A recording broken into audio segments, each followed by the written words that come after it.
সিকিমের এই লাচুংপংয়ে রবীন্দ্রনাথ অনেকবারই এসেছিল এবং এই জায়গাটা ওনার ভালো লাগতো।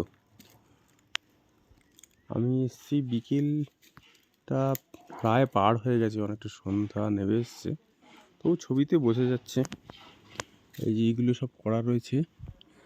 একসময় এই জায়গাটার গুরুত্ব অনেক বেশি ছিল, এখন অনেকে হয়তো আসে না, জানে না, কিন্তু এইখানে এই উপরে একটা হিল টপও রয়েছে, এখানে সিঁড়ি দিয়ে গিয়ে উপর দিকটা একটু, আর এখানে ছোটো ছোটো বসার জায়গা, এখানটায় পিছন দিকে এই যে ঘন জঙ্গল,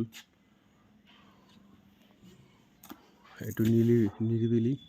ওই যে দূরে দেখা যাচ্ছে, ওই যে পেছনে ট্যাঙ্কিটার পেছনে ওইটা একটা হিল টপ, ওখান থেকে সমস্ত পাহাড়ের মাথা দেখা যাচ্ছে।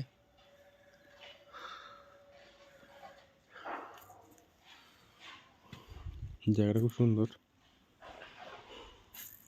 আর সামনে একটা বুদ্ধিস্ট মন্দির নতুন তৈরি হচ্ছে, সামনে বছরে যেটা কমপ্লিট হয়ে যাবে, তার কাজ চলছে, ওই দূরে দূরে চলছে। জঙ্গলের মধ্যে দিয়ে ওটা দেখা যাচ্ছে না যদিও।